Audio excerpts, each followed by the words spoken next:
All right, good evening.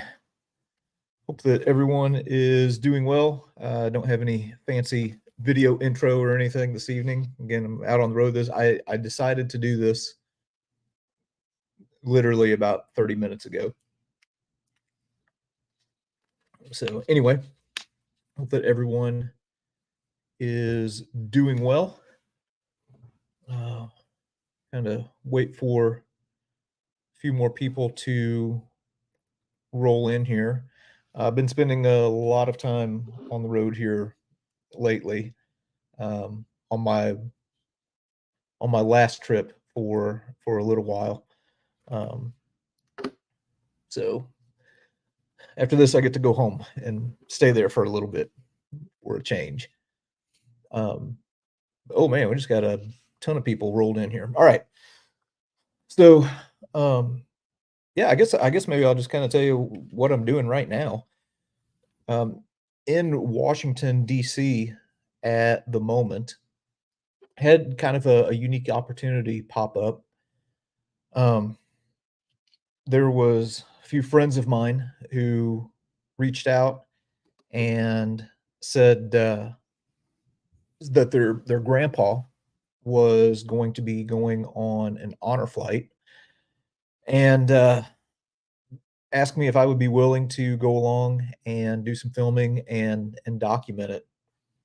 So I agreed to. Here's what is really unique about this. First off, for those of you who don't know what an honor flight is, this is a program. If you're watching from outside the U.S., this is a program in the United States where veterans from all over the country are flown to Washington, D.C., to the nation's capital, and they get an opportunity. It's all expenses paid.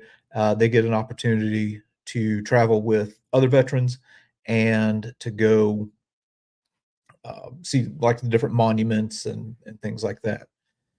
So preference is given to World War II veterans because, quite honestly, there are fewer and fewer of them around.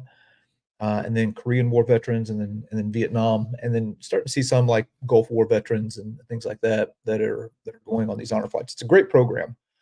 So anyway, I was invited to travel along and document the honor flight experience for this particular veteran.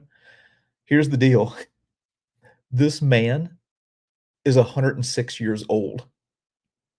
106. Um, they tried to get him to go on an honor flight when he was 100, and he wasn't interested. But now that he's 106, he decided he wanted to go ahead and go. So he was a World War II veteran of the Marine Corps, was in the Pacific Theater, and I'm going to have to kind of restructure how I'm going to do things because with the honor flight, they're in DC itself for a day, going to all the different monuments and everything. Um, and it's kind of you go to one place and you're there for a little bit, and then the next one, next one, next. So it's kind of difficult, from a filming standpoint to like be able to sit down and talk to this individual. So I'm going to have to figure some things out. Plus, I don't know if you've never traveled with a World War II veteran. It's kind of like traveling with the Beatles or something like that. Like these people are celebrities wherever they go, and there's just an outpouring of appreciation. The man who I'm traveling with right now was just overwhelmed today by the number of people coming up and thanking him and everything like that. But yeah, 106 years old. The man was born in August of 1918. The Great War was still raging in Europe when this man was born. It's just wild to think about. His mind is still really sharp, and um, he gets around. He's getting around pretty good. But anyway, I'm going to have to kind of work a few things and maybe like go back and interview him and then cut that in to the footage that I shot today because I just didn't get a chance to like really talk to him on camera today at all. Oh, and also with these honor flights, they have what's called a guardian. that goes along with them.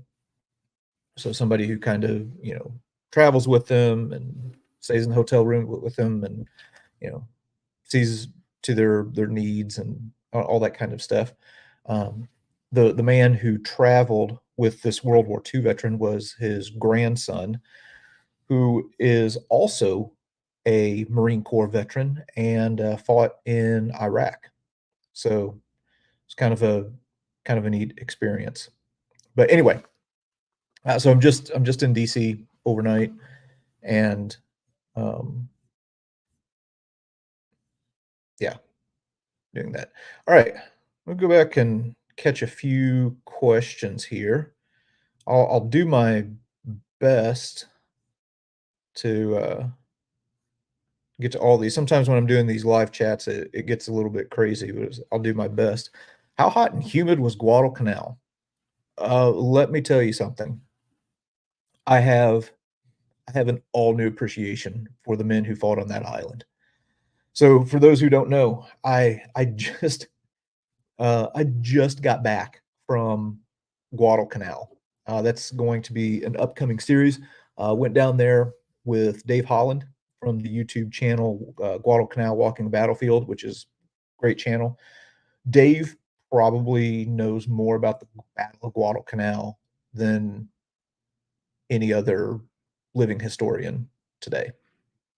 It might be a handful that know as much as he does. He has spent a lot of time on the island, walking the ground, and then you combine that with his academic knowledge. He's currently writing a book on the battles of the in the Matanical there on Guadalcanal. It's going to be really, really good. It's an area of Guadalcanal that typically gets overlooked. But anyway, spent a week on Guadalcanal. I just got back earlier this week and then turned right around and did this trip. So, man, my sleep schedule has been completely jacked. I mean, I got like bags under my eyes. I probably look horrible. I have I'm probably more wiped out now than I've been in a long time. But anyway, um, Guadalcanal is as hot and as humid as you can possibly imagine. And you add to that the terrain. The terrain is horrible in some of those places. And I won't lie, I'm in decent shape and actually was training to get prepped for this trip. And even with that, the first couple days especially, um, it was kicking my butt a little bit. It was it was rough. I mean, during the Battle of Guadalcanal, one of the things that they were struggling with were heat casualties and, um, things like that. So, yeah, looking forward to sharing that. Let's see. In Gettysburg and was just at Shriver House. Nancy was saying how you've been such a great support. Nancy is awesome. And if you go to Gettysburg, um, yeah, the Shriver House, in my opinion, is a must. Right there on Baltimore Street, there's kind of the trifecta of places that you can go. You can hit one, hit the second, and then hit the third. As you're walking down the street, you got the Gettysburg Museum of History, which of course is a must see. Probably, without a doubt, one of the best private collections of historic artifacts in the country. And then you've got just down from that, Ron Palm's Civil War Images, which is a hidden gem in Gettysburg, and another place that I highly recommend. I mean, it's just a hop and a skip. You can stand at the Gettysburg Museum of History and see Ron Palm's um, Gettysburg Civil War Images Museum. And he's such a nice guy. And then you just go down a little bit further from that and you get to the Shriver House. Shriver House is awesome. If you haven't checked it out, go on YouTube and search History Traveler, maybe Gettysburg Sniper, or maybe History Traveler Shriver House, and it should pop up. But yeah, and Nancy's amazing. Let's see. Have you heard of the National Museum of U.S. Army? You would love it. I have heard of it. I do have it on my list of places to go, and, I just haven't made it down there yet. I've got such a long list of places that I want to visit. I I'm kinda already working out plans for the spring. Yeah, I just don't know. Um, it's a toss up between 2 different places right now. I'm wanting to go places that really aren't touched as much as far as what you see on YouTube. Um, so yeah, that's what I'm working on now. Ah, didn't expect JD tonight. Yeah, I didn't expect JD either. This was completely random. Okay, let's scroll down and see what other questions we have. Um, grandfather was 28th Infantry, 112th Infantry Regiment. Was at Utah Beach during World War II. Would never really talk about the war. Oh, okay. So if he was 28th Infantry, I mean, just to be clear, and this doesn't take away from your grandfather's service at all. The 28th Infantry Division, the Bloody Bucket, was one of the toughest, hardest hitting and hardest hit divisions in the entire Second World War. What they went through in the Hurtgen Forest, I mean, it was just horrific. I mean, they got thrown into the meat grinder. Now, he probably disembarked at Utah Beach, but just to be clear, it wouldn't have been on D-Day when that happened. A lot of veterans, a lot of soldiers landed at Omaha Beach or landed at Utah Beach, but not necessarily on D-Day. And I don't think that takes away from their service at all. Like I said, the 28th, man, they were awesome.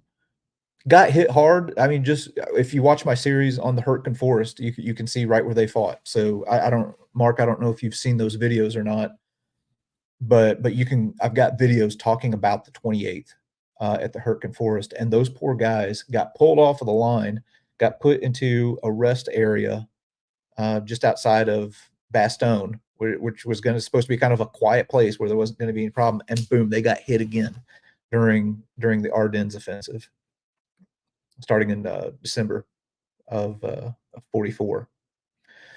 Let's see. Follow videos. Just read Beyond Band of Brothers. Great book. Yeah, absolutely. Great book. Yeah, for those who are into Band of Brothers, I've got a playlist on the channel here that is strictly with Band of Brothers and some of the sites and artifacts that are connected with that. Um, let's see. Hey, hello from Asheville, North Carolina. Love your videos. Hey, Wes, you all have had a lot of people praying for you. I know that that area around Asheville got hit really, really hard with the backwash from the hurricane. So hope that you're doing well, and thank you for the kind words. I hope that your drone operator Eric does a great job on this tour. Listen, I love Eric to death. Eric is a great friend, and is doing great work for the history community. Has started this museum that has this amazing collection and makes it free to the public. With that being said, I'm never going to let Eric touch my drone, and I don't think he would want to either. All right. Let's see. Favorite part of Gettysburg. Oh, for me, it's the wheat field. Wheat field is my favorite spot on the battlefield, just because it's such a, even to this day, a little bit of a mystery as to what happened there, just because it is such a tangled mess. Um, also like Culp's Hill. I like old Pat Green. Culp's Hill has kind of been overlooked, throughout the years. In the movie Gettysburg, Culp's Hill doesn't really even get a mention. So anyway, um, yeah, you can another set of videos that I have on the channel. You can go and type in uh, history traveler 3 days in Gettysburg, and I give suggestions on different places that you can go. Oh, wow. Hey, Barry, thank you for the super chat there. Appreciate that. And I like your little thumbnail, your icon there, the Dick Winters monument. That's cool. Yeah, appreciate that. That's very helpful.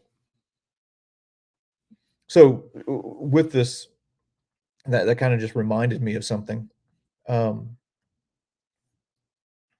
I, I I think I've posted about this a little bit recently. Man, history creators on YouTube are getting hit hard right now. There has been some sort of change that has taken place that has affected almost every channel that I'm aware of. I'm on a couple of different like WhatsApp groups and things like that with different history creators, and almost across the board, all of them are talking about problems that they are currently having on YouTube. And I know that the knee jerk reaction is go to Rumble, but if you go to our Rumble pages, you'll notice that there's some issues there too. Like go to Rumble and search up the History Underground. There's like a whole bunch of stuff that rolls out that has nothing to do with the channel. Now, with that being said, I went on a somebody said something to me about going and putting all my stuff on Rumble, and I went on a little miniature rant on Twitter/X. This has been a few weeks back, and to their credit, Rumble actually reached a representative from Rumble actually reached out to me, so I thought that was cool. But anyway, YouTube creators are getting hit hard. The only one who seemed to be immune to it was Chris from Vlogging Through History. And then just the other day, he said, "I think the bug has bit me now." He was seeing a drop in numbers. So anyway, with that being said, stuff like super chats and things like that are really helpful. I'm releasing a video tomorrow that, well, I'll go ahead and just tell you what it is. It's Dick Winters offering commentary over different scenes from Band of Brothers, and it's incredible. It is so incredible. But I have had more problems with that video than any other video I've ever posted, I think. I have literally, I'm not exaggerating when I say this, I have literally re-edited and re-uploaded that video um, at least 10 times, maybe 11 or 12 now, because it keeps getting kicked back and it's being demonetized and everything like that. Um, I've run it through appeals. It has been a nightmare. Um, Even though I'm not like straight up just like reposting a Band of Brothers video. But anyway, not only is like history content being suppressed, but kind of dealing with that too. So I finally decided, heck with it. I'm just gonna roll with it. So tomorrow, the video upload is going to be um, it'll be interesting to see what happens with it. Um, because yeah, it's been completely demonetized. Now that doesn't mean that I can't post it. I can still post the video, but I'll just not generate any ad revenue from it. And the reason that I'm able to continue doing this is because of ad revenue. But anyway, oh my gosh, we got somebody from Holland at 3 in the morning. Oh, well, that's cool, Melissa. Thank you. All right, let's see. Am I familiar with the work of Indy Nidell and his channels? Great Wartime Ghost World 2. Yeah, yeah. Indy Nidell stuff is outstanding. They do a really really good job. I thought I'm that kind of gets me. I'm combining thoughts now, kind of going along with how YouTube channels are being hit. I've been thinking about trying to do some new things. Maybe not like a complete rebranding of the channel and changing everything that I do, but maybe trying to add some different elements and I don't know, try out something different because it's been a bit of a struggle here lately. All right. Something I'm not reading these comments first, so I'm just kind of popping this stuff up. I know an elderly woman whose father was a Nazi soldier. She said her dad hated Hitler, but was forced to fight. and or his family would have been quote unquote dealt with. Guessing maybe sent to a camp. Yeah, there were certainly those cases. If you look up stuff on Sophie Scholl and the White Rose resistance movement against the Nazis, there were members of the White Rose who got drafted and had to make a question or make a decision. What do we do here? Do we serve for a regime that we vehemently disagree with and are actively resisting, or do we refuse to serve and risk going to a camp? And they ended up serving. Went out to the Eastern Front, I think, as a medic, if I remember right. Yeah. So there were certainly those cases,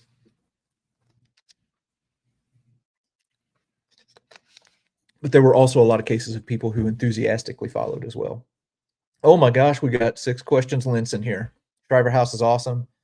Gettysburg Museum of History and Ron Palm's museums are immensely affordable. Being that they're free, yes, and great places to visit. There's so much to do in Gettysburg that, yeah, it's awesome. All right. Did they start cleaning up that old base that was covered in graffiti? I'm assuming that you mean Toccoa.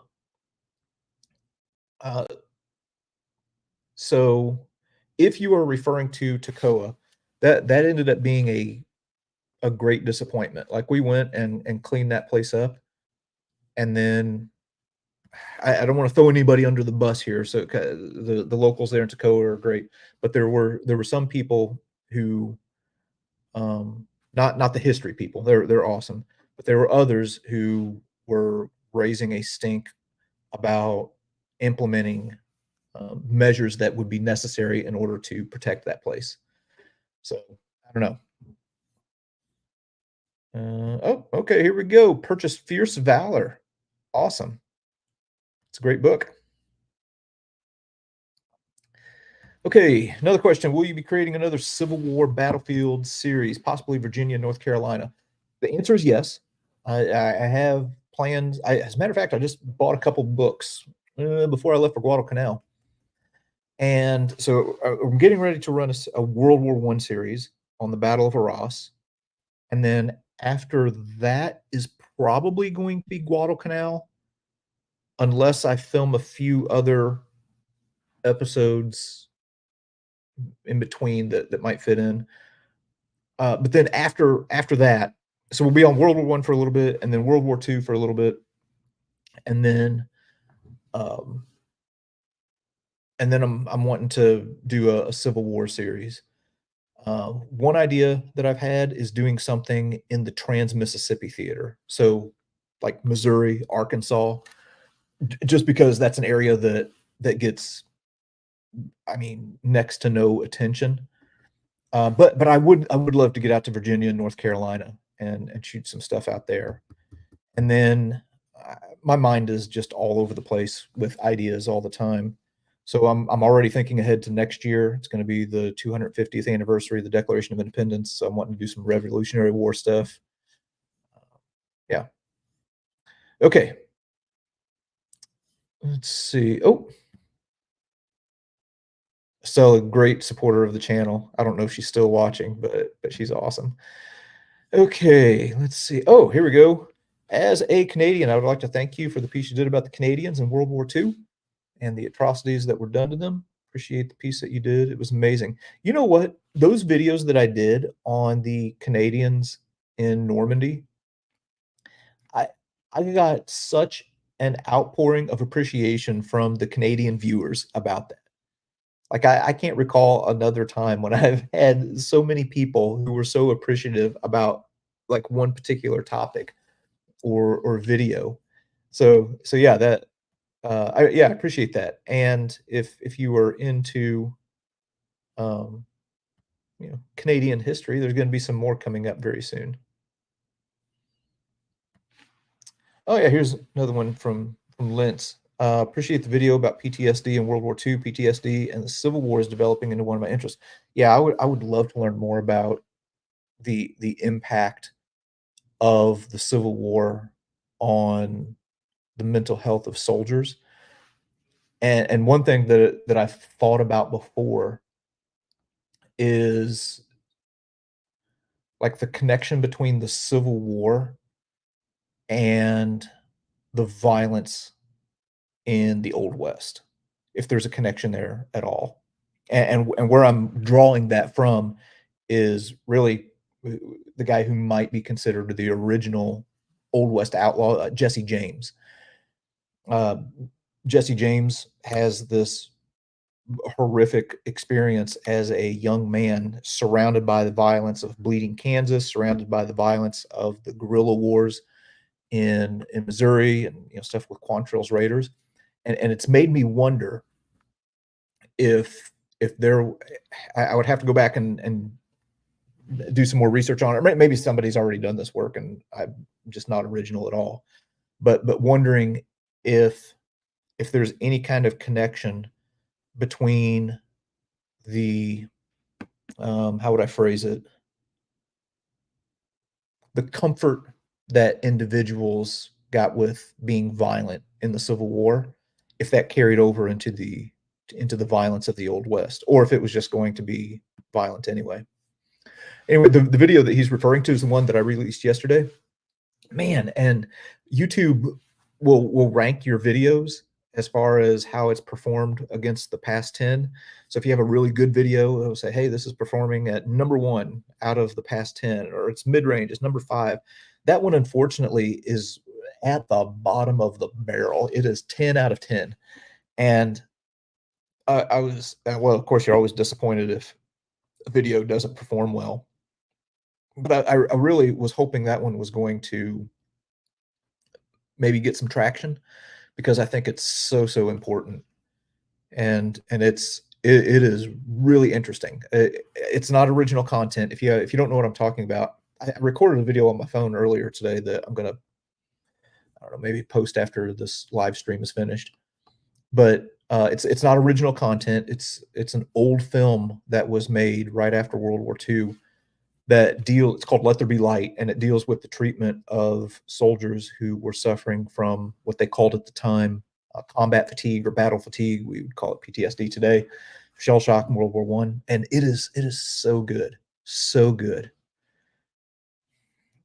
All right, favorite part of Normandy. My favorite part of Normandy is the dog green sector of Omaha Beach. Um, I just love being there. With that being said, there are a lot of parts of Normandy that I really like. Oh, here's a question I get a lot. When will the annex to the Gettysburg Museum of History open? Enjoyed my visit there 2 years ago. We're going to be rolling out some stuff here at some point. The short answer is I don't know. Um, the building has been purchased. Now there's like different phases that we have to go through. Phase 1 is getting an architect to basically get in there, look at this place, draw up plans, and kind of retrofit it for a museum, because we want to do it right. The next phase is going to be like demolition and construction and building the basics, and then um, finishing it out.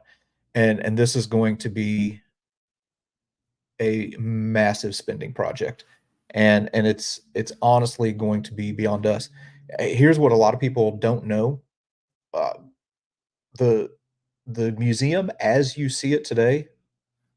Um, Eric's not watching, so well, I don't know if Eric's watching. I hope that he's not, because I don't want to embarrass him or anything like that.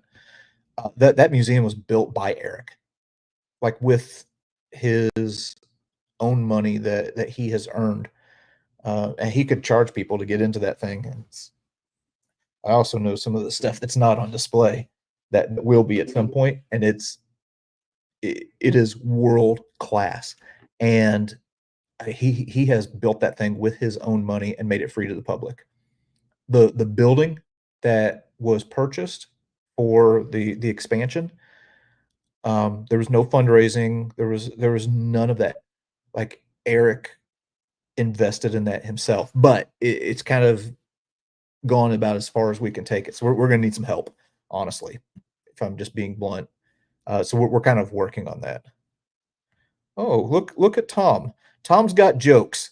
Okay, well, we're gonna have to block this guy. No, I did not bring my Taylor Swift collection with me on my travels because I don't listen to Taylor Swift. Oh, yeah. Project Past definitely noticed the downturn. This is kind of going back to what I was saying earlier. Again, I'm kind of lagging with the comments here, but just figure that people didn't like me anymore. Dude, I know how you feel. I was honestly thinking that. I was like, well, the channel's had a decent run, and I guess people are just kind of tired of it. And then and then when I started talking to other channels, everybody was saying the same thing. Everybody was saying, "Man, I thought people were just tired of my channel and didn't want to watch anymore." Um, Unauthorized history of the Pacific. That's yeah, great podcast there. All right. Hope you do more relic show videos. Hey, good news. I do one of those every week. Typically release the relic videos on Friday. Now the next few weeks are going to be a little bit out of kilter, a little bit off kilter. But yeah, there's a new relic video every week. So glad that you're enjoying them, and hope that you continue to enjoy it and share them out. Oh, for the person who asked about the Civil War stuff, got some Civil War relic videos that I'm working on right now as well. Oh, hey, look, I'm in the UK. I can't sleep. Hey, I'm in the US and I can't sleep. I've honestly been getting about I've been averaging about 3 hours of sleep a night over the past 2 weeks. Getting in Guadalcanal, I could not sleep, and it was killing me. And I was just beating my body up throughout the day. It was hotter than heck, and about at the end of the trip, I started to get on a little bit of a sleep schedule, and then turn around and came right back. And yeah, it's been a mess ever since. Let's see. JD, somebody that has a tablecloth piece from Hitler, would the museum be interested? I'm sure. Yeah. Just yeah, send an email to info@gettysburgmuseumofhistory.com, and yeah, definitely would be interested in taking a look at that. Let's see, I know a farm tuber who got dinged by YouTube. I saw something the other day that said that YouTube kind of altered their algorithm a little bit to try and push like a certain kind of content or like newer creators, which I think is great. Um, but it's come with a price. So yeah, there's changes. I just keep plugging away and hoping that it will change at some point, and we'll kind of get back on track here. But it's not going to come from me doing dance videos, guitars, and I can guarantee you that. Just because the channel is on a little bit of a downturn doesn't mean that I need to just put it out of its misery with dance videos. Um, all right. Let me scroll down a little bit more here. If I miss if I miss a question, I apologize. Let me get to the super chat here. Thoroughly enjoy your content. I've watched all the videos. Although my interest is the Asia Pacific conflict. Keep up the great work. Oh, hey Gary, I appreciate that. And I don't know if you caught it earlier, but got some stuff on Guadalcanal that's coming up probably in December. Just got home earlier this week, and Guadalcanal is a place that not many people get to, and I see why, because it's difficult to get there. The only channel that I'm aware of that like consistently posts stuff is Dave Holland's channel. So Guadalcanal walking a battlefield. Yep. So, did you by chance read "Helmet for My Pillow" by Robert Leckie? Yes, I have read that book. Talking about his experiences in Guadalcanal and the South Pacific. Yeah, that's it's a great book, really good book, and was one of the templates or one of the guides, I guess you could say, for the Pacific series on HBO. Don't forget the permitting process. I'm assuming you're talking about Gettysburg, and yeah, I've got my permits. I'm good to go. Oh, look here! Look at here. Here's another grateful Canadian. Mark. I don't know if you saw it earlier. There was another Canadian who commented about the Canadian stuff, and I was talking about how appreciative the Canadians were of that series. It was really cool. War of 1812, French and Indian. Yes, so I'll admit that's not my area of expertise. Of course, there's a lot of I don't really have an area of expertise. I have just a lot of interest, but um, yeah, I definitely need to hit that. Okay, let me scroll down. Oh, here we go. Got another super chat from Lintz. Lintz, thank you, man. Thank you for what you do. One topic I'm pursuing is what role PTSD had in motivating Civil War veterans to move west.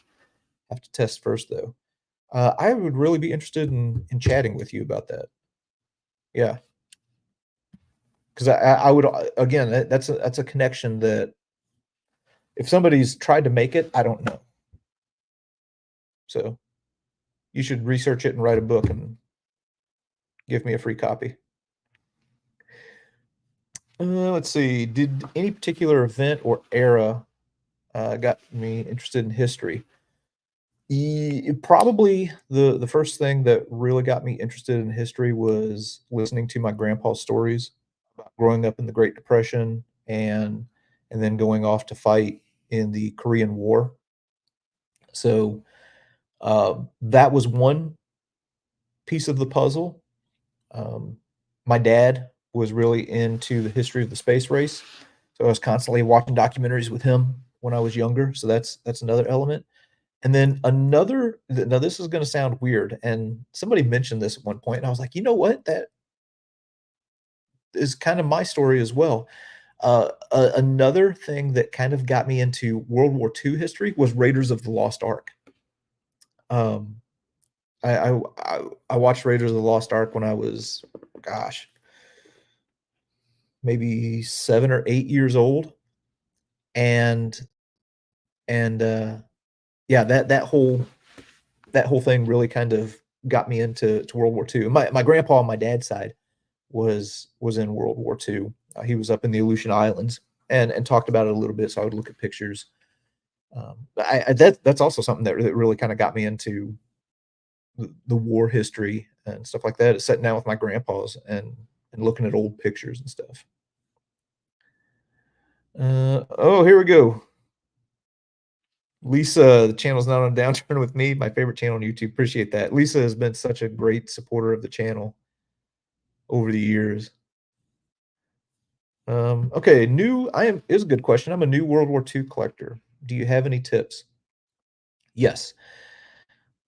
One is would be find somebody who is reputable and um be careful about who you buy from. That's what I would say. Um, so you can kind of do a little searching around stuff like that, and you can find people who have a good reputation and people who don't have a good reputation. Find the ones who have a good reputation, who when you buy from them, you know that you're getting something good. The web store at Gettysburg Museum of History would be one of those places where if you buy something from there, you know that it's good. There's no reproductions or fakes or anything like that that are being sold. Another thing that I would recommend, like some of this stuff can get super expensive, but there's also stuff that can be, really affordable. You can get into collecting photos from, a certain unit or a certain theme, something like that.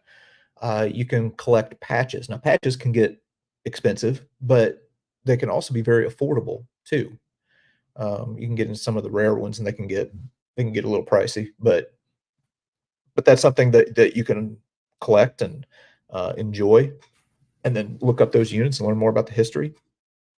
Um, some other smaller, like affordable items that you can get into collecting, like Japanese sake cups, are kind of a cool little thing that you can collect. So there's a lot of things like that. As far as like German stuff, tinnies, these like little pins. Okay, those are really affordable. So you don't have to go in and think that you have to, get like an Alamo Scout patch or, you know, Hitler's mustache trimmings or, whatever, and have to pay big bucks for it. You get into something that is within your price range and that you can enjoy. Yeah, hope that answers your question. Let's see, being October, have you ever captured anything spooky out of all the content you shot? No, I have not. Uh, and every single thing that people have thought that they've seen on my channel, there's been an explanation for. Like at Devil's Den, people have said, "Oh my gosh, you got a ghost, or you caught an orb on camera, or you got this, or you got that." It's a sun flare. There's one where somebody saw at the high water mark at Getty. Isn't it seems to be always Gettysburg. That's where all the ghost starts, and it's nowhere else. Um, uh, I don't really get it on world of all the World War II stuff that I've shot. I think I've got one ghost comment that I can recall. But Gettysburg, I mean, you can't swing a dead cat without hitting a ghosty in Gettysburg. Another one, I remember somebody saying that I caught like this spirit of a soldier charging. Well, he was charging the wrong way for one thing, and second, it was a kid who was out on the battlefield and he just kind of ran by. Andersonville was another one.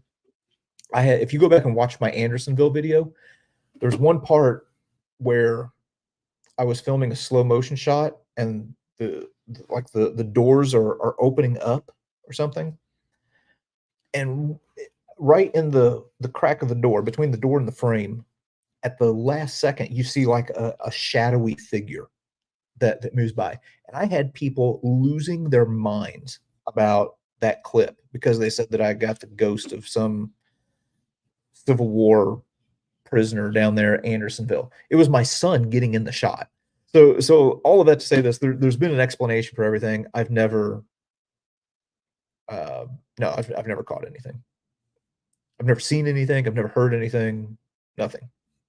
Eric, who grew up in Gettysburg, no ghosts. Gary Edelman, Tim Smith, who know more about the Battle of Gettysburg than any living human being.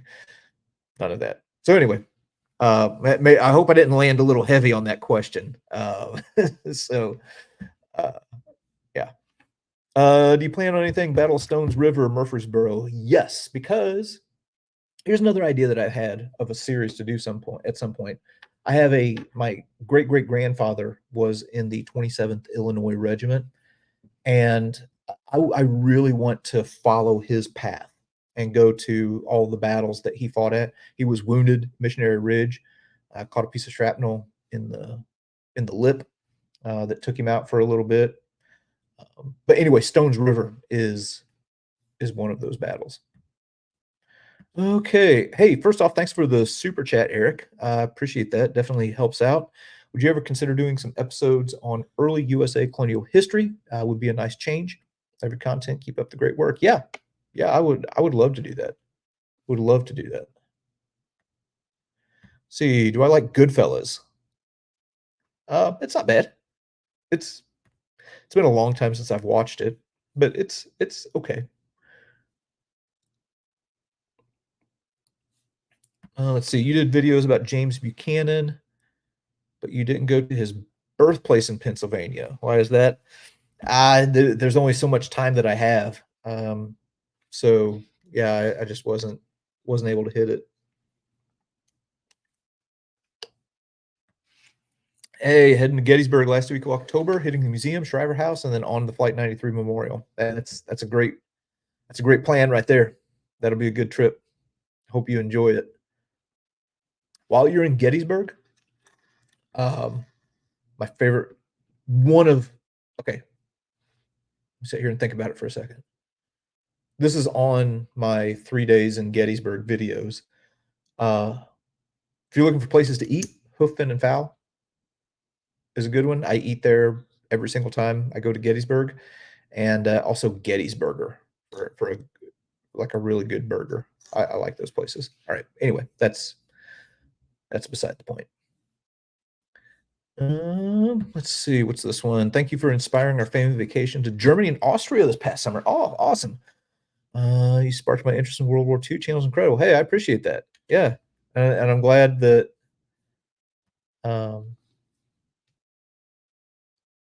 the channel kind of inspired you to get out and look around. Oh, here, look at this. This just popped up. Crystal Cone, member for 24 months. Thank you, Crystal. I really appreciate that. And also, here is another group of people that I just don't ever give enough love to is the Patreon supporters. Yeah, so for those of you who support with channel memberships or support on Patreon, I really, really do appreciate that. Okay, let's see what else we've got. Okay, Show of Shows is great for collecting. Yeah, Show of Shows is really cool. There's also the Max Show, even though I've never been to that. It always falls at a it's always a weird time for me. Um, but anyway, um, yeah, shows is cool. I love the Show of Shows. I love going there. There's some great people there. There's great vendors there. Everything. Be careful. That's all I'll say. No matter where you go, whether it's a trade show or whether it's online, be careful who you buy from. Buy from someone who has a good reputation. I'm seeing here, people are, I guess, kind of amused by some of my random junk that I say. Hitler's mustache trimmings, orbs, can't swing a dead cat. Yeah, I don't know. Stuff just pops in my head sometimes. All right, let's see what else we've got. Keep up the great videos. Really enjoyed the Route 66 videos. A lot of fun. Get some good sleep as well. I'm trying. I am desperately trying to sleep. I need to because if I'm being quite honest, it's kind of wrecking me right now. But I'll be all right. Yeah, that Route 66 series was a blast, and I'm doing it again in 2026 for the 100th anniversary. I had so much fun on that. Let's see. Will you be visiting more former presidents' houses? Yes, I was actually talking to Matt Beat from channel Mr. Beat when I had my live chat with him, and we were talking about going up to Chris's part of the country in Ohio, and all three of us going to like some former, not so former presidents' homes and also grave sites. Okay. Let's see what else we got. Oh, this would be cool. Episode on the gold rush. Hmm, that would be fun. I'm just trying to think of where I would go if there's any place that has like an old mine or something like that. This might also kind of get into what I was talking about earlier about not necessarily rebranding the channel, but doing something a little bit different because there's some stuff that doesn't right now the channel has like two engines that are driving it. You got History Traveler and you've also got American Artifact. Okay, so you got place and you've got object that is telling the history through place, telling the history through objects. And then there's like this middle ground where there's a lot of history, but it kind of slips through the cracks where it doesn't fit either one of those. And something like the Gold Rush would maybe be one of those. Now maybe there's a place that I can go, like an old mine or something like that. But I've thought about maybe starting to produce content that maybe would be like the third leg of the table. for the channel where I would get I'm trying to think of how to even describe it. And there are some other channels that are kind of doing similar things, but basically telling history stories from a studio. 'Cause I think there's a lot of interesting stuff that's out there that I just can't cover because it doesn't fall into that category of place or object. So I've been kicking around that idea and maybe it would, you know, be something a little bit fresh for the channel. Um, excuse me. Biggest limiting factor right now is time. Um, I'm I'm pretty maxed out right now with everything that I've got on my plate. So anyway, I'm just kind of thinking out loud right now. Let's see if we can get kind of caught up.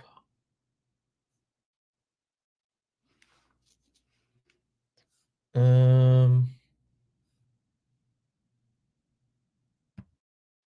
oh wait, Lisa already answered my question. There's former gold mines that you can tour in museums that are so cool. Maybe shoot me, yeah, if you have some ideas on that, shoot me a message. Because yeah, I would be all for that. I'm wanting to get down to like Arizona. There's some things down there that I'm wanting Arizona, New Mexico. There's some things down there that I'm wanting to shoot. Maybe there's something down there. I know you do a lot of military history trips. Have you considered doing a sports historical site? Honestly, yes. I have thought about that.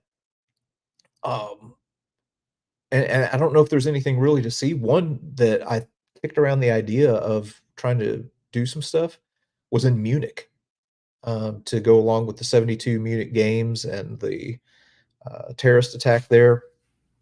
Um, yeah, but I would be all for doing some stuff like that.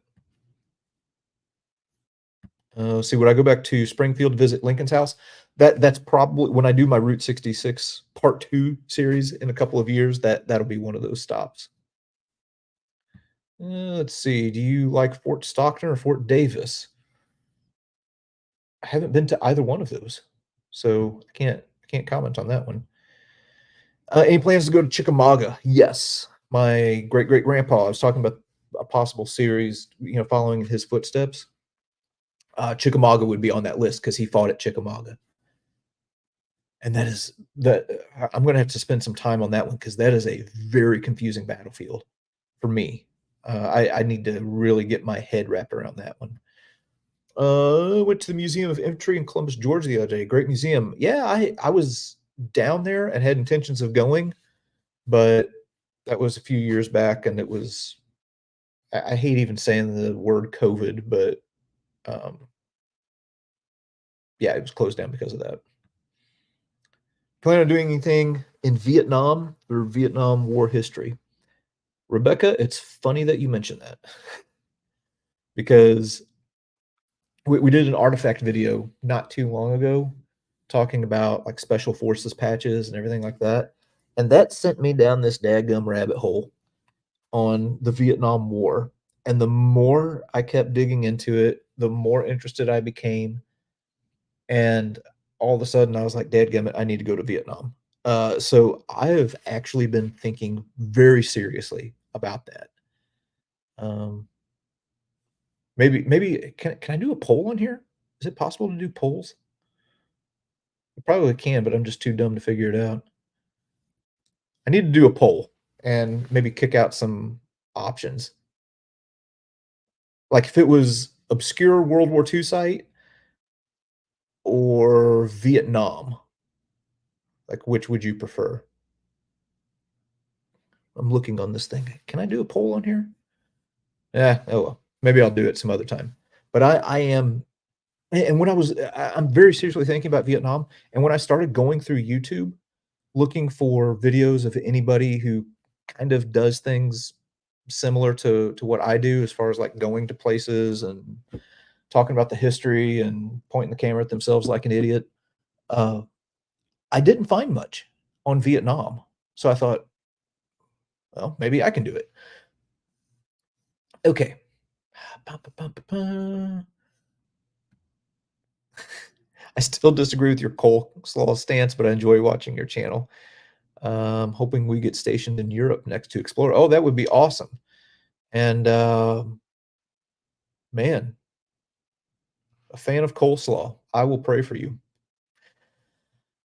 Let's see. Would you ever do a Sherman's March to the Sea? That's another video that I've thought about. Was Jocko Willink a nice guy? Yes, very much so. Very, very nice. I found him to be, what's the word I'm looking for? I don't wanna say guarded. Um,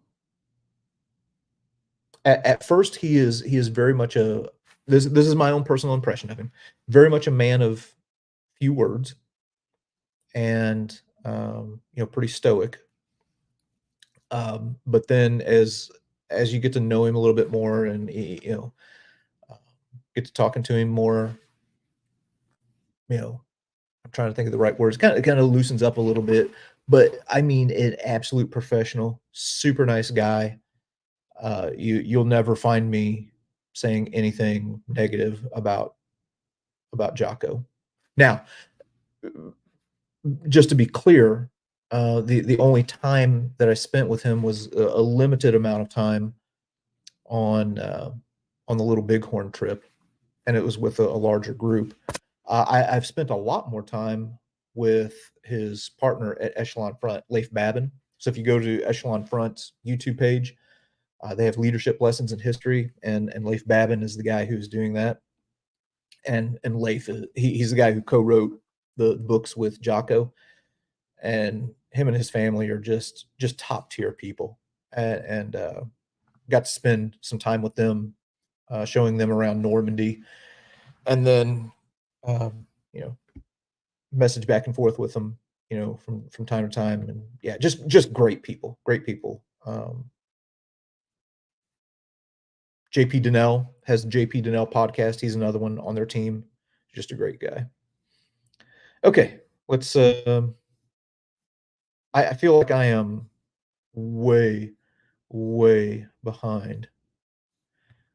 Is Vietnam safe to visit as an American? I think so. Maybe we'll find out. Maybe I'll be the guinea pig. Now there's tours that go to Vietnam. So yeah. History Wanderer. Thank you for the super chat. Appreciate that. That is definitely helpful. Oh, we got somebody watching from Brazil. Brazil. I know a few people in Brazil. I would love to get down there at some point. Yeah, but thank you for the kind words.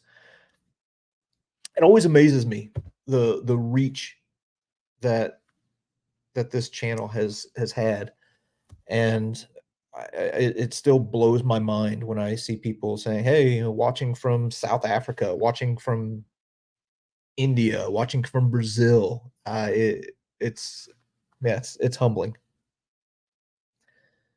Ba-bum, ba-bum, ba-bum, ba-bum.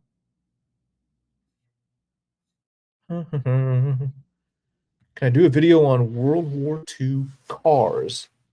I've done a few videos on World War II vehicles. Maybe that would count. Let's see, Civil War sites in Southern Indiana. I can't say that I have. Can't say that I've been to any there. All right, we'll hit a few more of these, and we'll go ahead and wrap it up. I'm gonna try and do something about my severe sleep deprivation. Let's see. Are you going to team up with Dan Carlin at some point? I would love that. I would love to be able to do shoot some content with Dan Carlin very, very, very early in the channel. Like, I'm talking way early. I actually interviewed Dan Carlin on this channel. It's not a video, like, at the time, he preferred to just do audio, didn't wanna do, like, what we're doing right now with, like, a video chat, and he was so nice and so, um so gracious. Eh, if I'm being quite honest, I had no business, interviewing that man. Um, you know, I still probably don't have any business interviewing that man. I mean, he's like the godfather of history podcasting, and after I finished that interview, I thought, I don't know, I was pretty hard on myself, after that. But anyway, you can go back and listen to it, and, yeah, I would love to team up with Dan at some point and do some stuff. Let's see, am I still selling History Underground Traveler T-shirts? That's another thing on my list where I'm just lacking the bandwidth to get some new stuff out.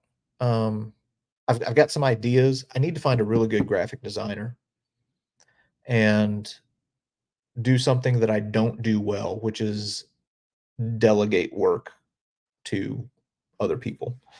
Um, I've finally started doing that a little bit. I've got Sander from Sander VK History doing the map animations for me. He's doing a great job. Um, but I have a really, really bad habit. This is a character flaw of mine. I have a really bad habit of just trying to take on everything myself. Um, and I need to find a really good graphic designer and say, come up with some cool t-shirt ideas for me, and then yeah, try and sell them. Skipped one. I'll come back to that in a second. How about a Lewis and Clark trip? That's also another idea that I've had that would kind of take me through the West and be able to get some cool things through there. Finding the bones in the Japanese cave. That was incredible. That was incredible. The Japanese ended up coming back and recovering those remains. So it was cool that we were able to document that and show where they were because they're gone now. Japanese came and they'll take the bones and then they'll cremate them and then take the ashes back to Japan. I think if I got the story right. Probably not the last time we'll find bones. Just saying. All right. Um, let's do one more here, and then I'm gonna crash. What are your favorite history movies beside Tombstone? So Tombstone is definitely up there. I love that movie. I can quote it from beginning to end. Like I can set my family can't watch the movie with me because I can't help myself but to just talk along with it. I've watched it that many times. It's literally hundreds of times I've watched that movie. Um, in spite of all of its historical problems, Saving Private Ryan would definitely be up there. That was such a pivotal movie and inspirational movie for me that it's just one of my favorites. Now I watch it now with the burden of knowledge and knowing the things that I know now, the whole movie kind of doesn't make sense. It's like none of this would have really ever happened.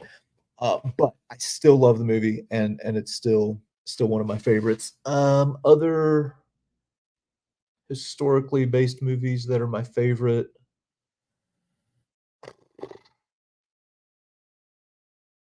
I don't know. My brain's getting pretty mushy right now. Um, yeah, those are definitely the top one. Another one that I don't even know if you can count it as a historical movie, but it's a movie that I really like. When it came out was is Braveheart, but my gosh, Braveheart is a historical mess.